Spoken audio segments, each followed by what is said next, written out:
So I'm back to show you some of the other dealers who moved, and already there's a big hole in my space. That's great, so things are definitely selling.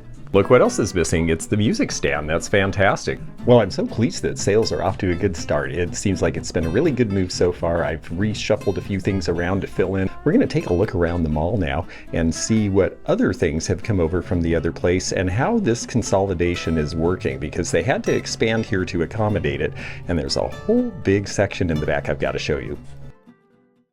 This space is just starting to form, and they're putting in this really great heater. I sold one in black recently, but the yellow is a hard color defined from the 70s. Yellow and orange and red are probably the most valuable colors. It's $14.95. Oh, and this one is a Malm rather than a Majestic. It's a slightly different shape at the front. If you go look for a Majestic online, you'll notice the difference. When it comes to Scandinavian design, do not leave the Finns out. Arabia of Finland is a great company that did really fun things. We've got the cow, which I erroneously called a bull in a previous video, but look, there's udders. The cat picture, and the cat picture in a different color, and then this abstract of the flowers. Arabia is big with mid-century modernism collectors because it adds whimsy and color so that you have these things on those brown teak tables, and then they really jump out. And that's what teak was meant to do. It wasn't meant to be a bunch of brown boxes. It was meant to be a wonderful base for items of color and verve and vividness. This space is amazing. It's deluxe junk. They had a store in Fremont in Seattle. Fremont's a great district that has an antique mall and a Sunday market. We'll have to take you there sometime. This is their space, and wow, they have really elevated their game. When they were deluxe junk, it was fun and kitschy, and now, wow, it's kind of serious, and tons of chandeliers, and oh, they're the owners of this great vanity table. Fantastic. I really like this piece here too. It's a very simple 1940 vintage chrome design, but I've always really liked that. Of course, they're the ones with the great Moroccan lamps, and this crazy bottle cap mirror. Can you believe that all of those are bottle caps? That is a fantastic repurposing. Somebody spent a lot of time back when you could get bottle caps in that amount. They have a lot of nice jewelry as well. I am particularly fond of this bracelet here just because I like that orange corally color. Over here is a really neat, I'll start at the bottom and go up. This is a tortoise shell bamboo hall stand, and I really like this kind of furniture. I sold the last piece I had in Snohomish actually last month, or I would bring it here because this is just such a neat look. And this one in particular is interesting. It's got the place for your umbrella, like a hall stand. So this is indeed a hall stand. It's got a mirror to check yourself on the way out and a little bench to sit and tie your shoes. This is $4.95. It's an unusual form. Gotta love those signs. Need. And if you need stuff, well, this is a very bright and fun booth. Look at the way they painted the walls. I love that they color blocked in pastels. It gives some motion to the space, and it creates a nice background. I mean, people are afraid of color, but boy, look how all of that stands out against pink. Then you have blue. So it lets things pop in a way that they wouldn't necessarily if it was just rows of stuff. Center yourself. I really like the plane too. These craft here were done by a lot of Boeing people around here. This is Academy of Aeronautics. A lot of Boeing people around here made these as test ideas and just for fun because they knew what to do. Love the chrome lamp that's at least based on the Sonneman designs. And I have to say, strangely enough, I kind of am attracted by these. Synchronized swimmer. Kisa Peterman did both of these, and they do have a nice cartouche from the print company. I would say from the colors as well as the way they're framed that they likely date to the late 1980s. Ooh, I would take this to Florida. This is really fun. This is an early Kelsey Murphy cameo glass piece. This is before she had worked for Pilgrim for too long, so it's a fairly scarce one. It's priced at $350. It was more than that when it was new, and I just love that look. These were out of production by the time I knew her, or I would have bought one way back in the day. Cool local interest piece. They're just starting to move in here. Issaquah 10-cent store. Issaquah was a tiny town back when they had the dime store, back about 1940 when this was done. Now it's a suburb of Seattle with 45,000 people, so time marches on. backgrounds can really make a difference. People are really getting into brass, and they're getting into amber glass, and those things are great, but they can sort of just look like a blur without some sort of context, and this really pulls all of it together. So these disparate things. Now, it's a pretty heavy pattern, but I have to say I really like it. But just because I like it doesn't mean that you have to. Leave a mention in the comment as to whether you like this heavy textured wall design or you would prefer a plain wall. Now, this is the part of the mall where the expansion is happening, and so you'll see that, well, it's a little disheveled still because we're trying to get everything in and find places for everything. So you see big piles of rugs, but this will be a furniture showcase. You can see they're starting to get art on the wall, and these spaces in here as well. These were not spaces before. This was actually a storage and garage entrance, and they have a big old Rainier beer bottle. In the 70s, they would have people wear these and run around and call them the Wild Rainiers. It was a very strange promotion. There's a really neat piece in the corner, very different from everything else. It's this big dugout canoe, and look how big that is. That probably could hold 6 or 8 people, potentially. What a neat old thing to find. I actually really like this neutral color on these Vladimir Kagan chairs here. They are asking $2,200 for the pair. Very, very fun look. Those of you who have seen my videos from Spokane, particularly the World's Fair site, may have noticed some statues and sculptures by Harold Belays. He died recently at the age of 90, and his stuff has really taken off because he was very prominent even in 1974 when he got the commission for the World's Fair, and then that just made him an internationally known artist. This one is priced at $14,000. It is his very different take on a totem pole, and his signature is under the base there. Lucite sculpture is fun, and it's starting to be really collectible, and certain artists are starting to sell for good money. This one is a Haziza, and it is priced at $1,500. So this is another one of the new spaces. As you can see, they're just trying to start getting it put together. So, neat old peace sign from back in the day. And I like that one of their Danceland Review. This space is just about assembled, and it is a good mix of Haywood Wakefield, these really cool 60s lamps. Again, you notice how you can cross a lot of generations in a display if you're thoughtful about how you do it, because they have an old piece of furniture or two here. This is probably 1870s or 80s. There's a 1920s sideboard and another one next to it. And yes, true antiques do sell here too. Even though this is mainly known as a modernist place, there are old homes in this area and in the region, and so this wardrobe is on hold. Now we go into a new section of the mall that was not part of this mall. Like I said, they did a lot of expanding so that they could merge the two malls together. And so now we're getting into the way back, and it's starting to really shape up. This guy here might need a little shaping up though. Until I saw antique malls like this, I would never have thought to stack furniture on top of furniture, but when you have a really high ceiling and you have a lot of seating that you can't really display on, well, you pretty much have to stack it or else you just don't have any space for anything. I am really a fan of this piece of wall art. I just think that is super cool.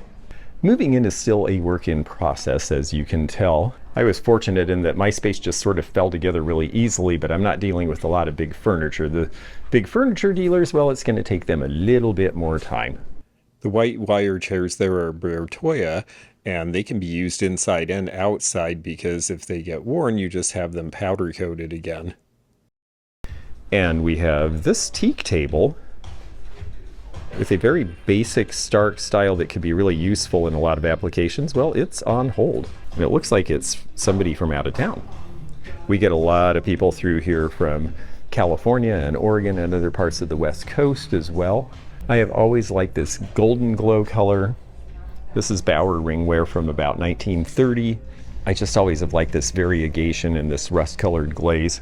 It's funny because it's not really a color I would usually use at home, but I really like that. And this is Coors pottery. Yes, the same Coors that was behind the beer was behind the pottery company. 1930s and 40s.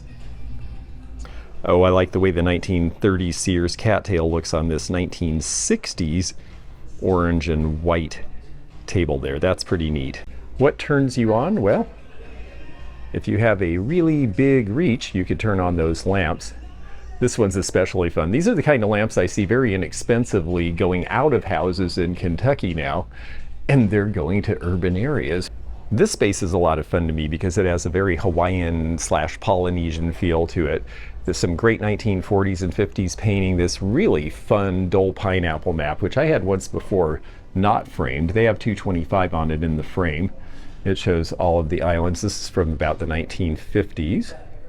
This gal, she's great because she's a Hawaiian style piece, and it's by Kapoor. I have a Kapoor piece in my collection. This is a Hawaiian outfit that did screen painting like this.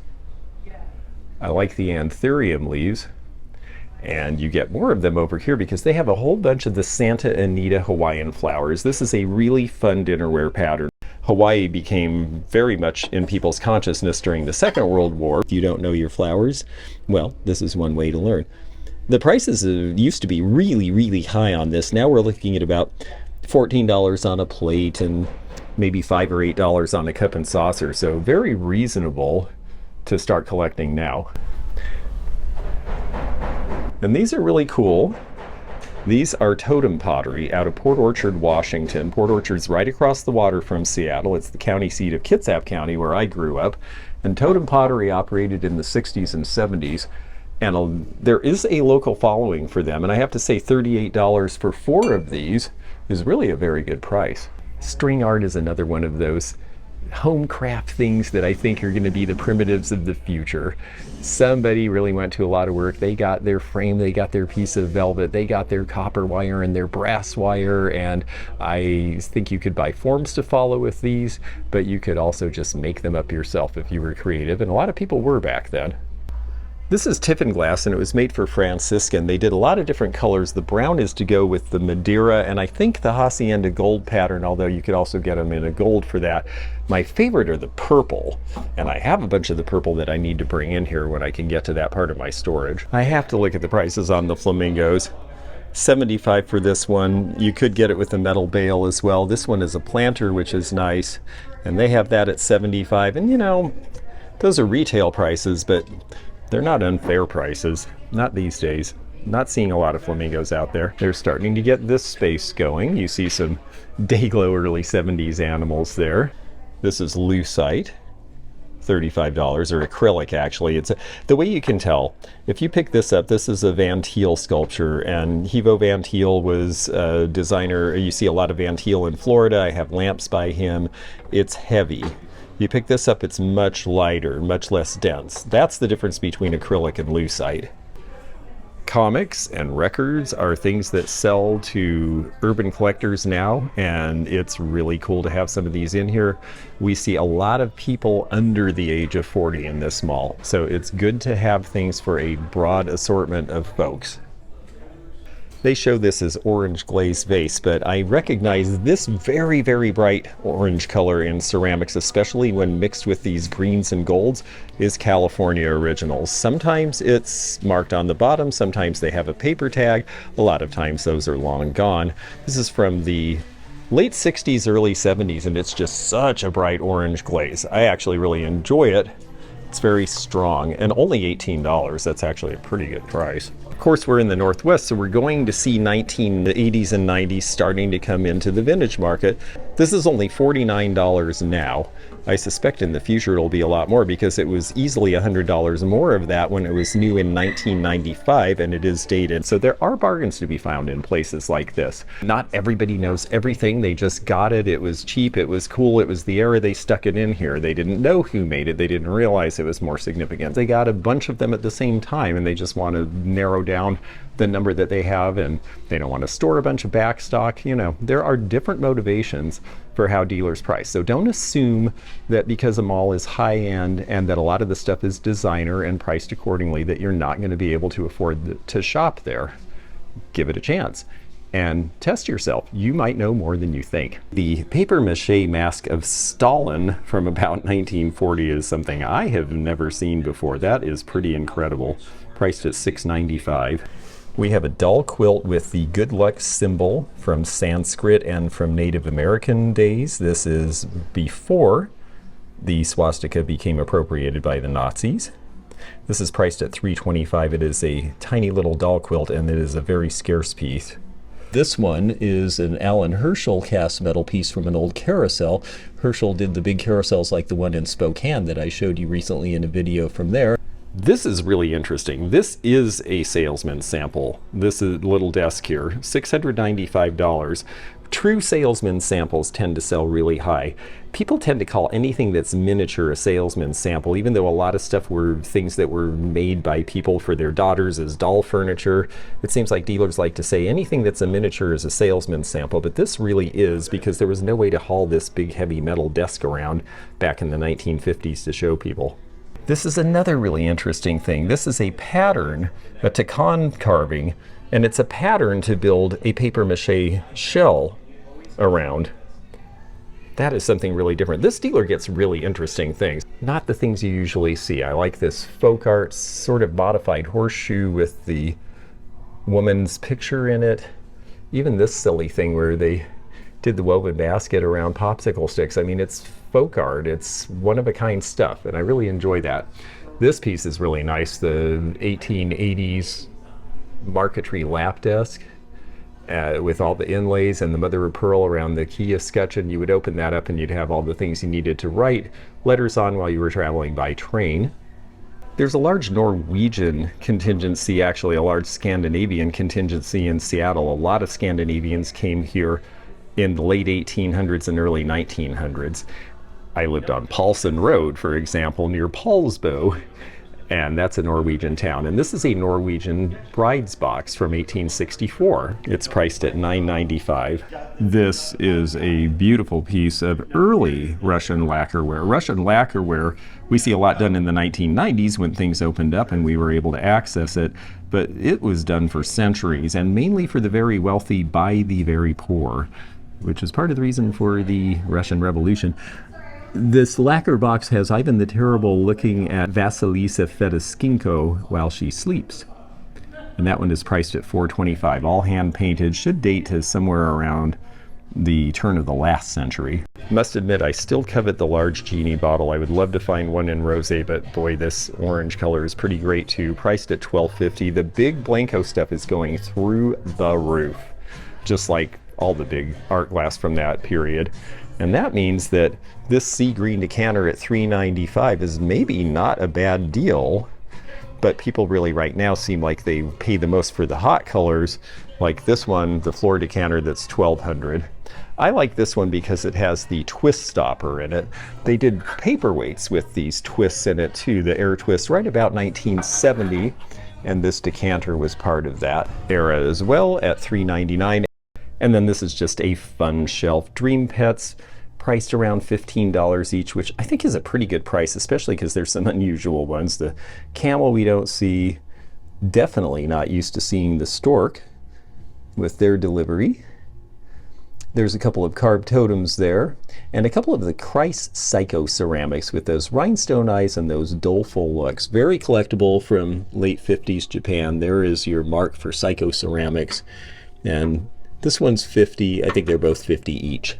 Look how nicely this new dealer's jewelry case is coming together. Real Chanel, real Tiffany. This is real stuff.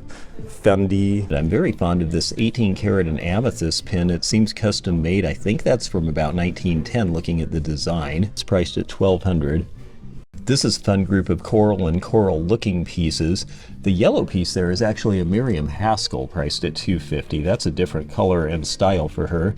And next to it looks like something that you would think might be Miriam Haskell, but it's actually much older. That's Victorian coral. The bar pin with the two loops on the edges outside the oval, and that one's priced at $4.95. That wonderful necklace has the look of coral, but it's molded plastic, which is a popular alternative at the time, and that's why it's only $1.95, even though it has a great look from the 1930s. These folks are starting to move it as well, and they've got a lot of paper ephemera, so that's going to be neat to see when they get this all organized. It's definitely going to be a place worth coming back to, because as you see, this dealer just starting to move in. This dealer about half moved in, including this interesting armadillo basket. This dealer is just starting to really fill things up too. And then there's cases here, so a lot of folks are just starting to make this move over here, and it is going to be fantastic when this all gets filled up and done. This is something we don't see anymore, because when they stopped allowing cigarettes to just be sold as vendors because kids could get to them, most of these got thrown away. So you do not see these very often. This one's priced at $12.50. It is in working order. You can see everything is lit.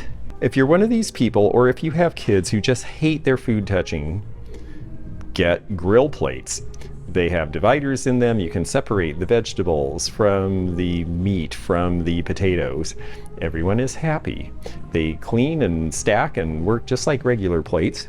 In some patterns, they're actually more costly and harder to find. This is marked California pottery. This is actually one of the early Metlocks pottery marks. So when you see that mark, you know it's actually Metlocks.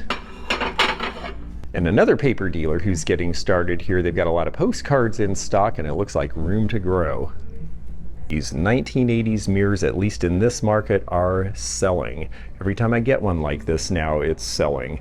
I always thought they would come back, and they seem like they really are. This one is a Gloria Erickson design. Some of these do have designer names, and they can sell pretty high if they do. This Rose Lane piece, I have the oblong dish in the brown, but I really do prefer the pink. It's got the Rose Lane mark on the bottom, and this one they have priced at $100. And then we have another dealer space that is, boy, they just crammed it in here as best they could. Ooh, that's scary looking. And so, oh my goodness, there's even a dead body under there. I'm going to have to keep coming back and seeing how things do progress here. It is shaping up really nicely though. And if you're in the area, well, you should come and check it out once in a while and see how things progress too, because these dealers are bringing in a lot of fresh stock. They're not just moving stuff they had at the other mall. In fact, I think I rotated out about 40% of my booth. I am a fan of these Danish tile tables from the late 1970s. I might be the only fan now. I don't think I'm going to be the only fan in the future. This one is marked at $175. I had similar price similarly. It took me a long time to sell. I have to say I don't really understand that, because I think they're really neat, and they are marked made in Denmark. This one I think is marked 3 times under the base. This is a very good price here. Again, I'm telling you, you can find good deals on things. This is the patio light for Viking glass from the Epic line, priced at $19.50. There's also a lot of vintage fashion and accessories coming in. These are kit purses. They're not Enid Collins, but boy, I really like the butterfly. One of the other dealers just asked me, how would you describe your look? And I thought, I don't know that I have a look. It's just more a feeling for what I think looks good with something else, and then hopefully people can take that and make it part of their look. If it looks good to me, I figure it'll look good to somebody else like me. Some of the dealers in here are absolutely professional decorator designers, and you can really tell by the spaces.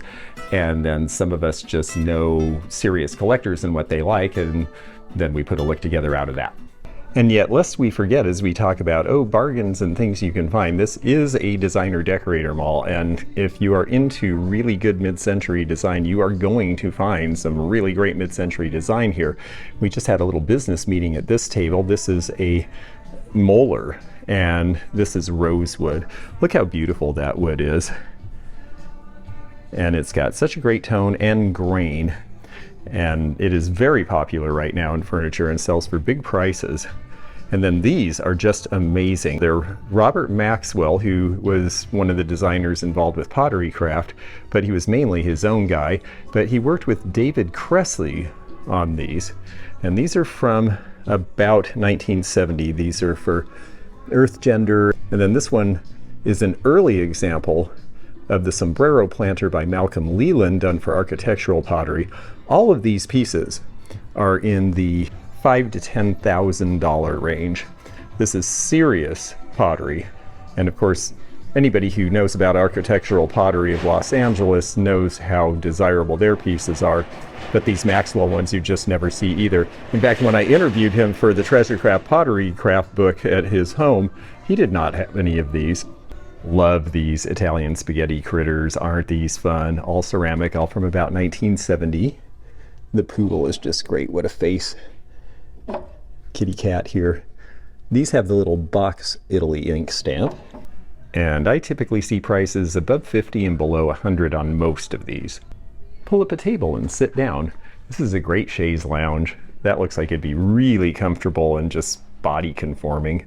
But it's not surprising that I like it because it is by Milo Bauman, who just for some reason, really his shapes just really intrigue me. Check down in the description if you're not a member. We have memberships on a couple of different levels with different things that you get as members, early access to certain videos, live chat is an option, emojis in the chat so that you can be recognized more easily, and we really do appreciate the support our members give us. And the other one who I thought had really interesting shapes in that period was Adrian Pearsall. His tend to fly off at the edges like this and be angular and interesting, and this is a great sofa in really, really great condition. And this one is priced at $4,000. What a fun shoe display. I want to make those animatronics so that they kick up and down like a chorus line review or something. It's just really fun. They are Angel Treads by Barry, and I'm sure they look cute with the shoes on them. I don't know what Angel Treads look like, but this is a hard to find display, and it's priced at $675. You look at old store displays and think, wow, that's cool, but gee, those are expensive. Well, remember, stores threw these things away. I mean, it is amazing how much stuff is in landfills that was just, oh, use it and then dispose. Styles change, get rid of it. That's why there's giant antique malls like this now. Look at all this cool stuff that was someone's cast off at one time. This is cute, chicken in the rough. Half a fried unjointed chicken was stuffed in here. And when you see this sign, you knew it was genuine. This was a popular product for a while. Then Kentucky Fried Chicken kind of made getting chicken takeout easier to deal with. These French blue opaline stems from the 1960s are surprisingly valuable. They've always been popular, but the price appreciation seems really dramatic of very recent times, and I think it has a lot to do with just the brightness and fun of that color. Again, so many people have been collecting mid-century now and buying a lot of things that are brown, and now they're starting to look for accents that will look good against that, and that certainly does. Always liked this Jouret sculpture. One of the customers here today was a fellow who wrote the book on Renoir and Matisse jewelry, and he is the one from who I learned that they were the ones who went on to make Jouret. He also wrote a really good book on Bakelite jewelry, and I just think it's so amazing that people come into this store who are really, really serious collectors, people who have written on the subject, people who've really studied it a long time, and yet there's all sorts of new people coming here who are just discovering it for the first time. And it's so great to have that interchange between people who already have that knowledge and people who want to come and experience this and learn more. Well, I am so excited that things are off to a good start here already for me, and it seems for the mall in general. I think this is going to prove to have been a really good move for everybody involved, and it's nice to have all of us under one roof. We will come back here later. Until then, if you enjoyed this video, check out this one. Also, click thumbs up to like this video and check the description for information about our Patreon, our memberships. We've got a lot of different levels with different perks and bonus videos and early content. Also, please do check out our website, theantiquenomad.com, for appraisal help. And we'll see you again for more adventures in the antique and vintage community soon. Bye for now.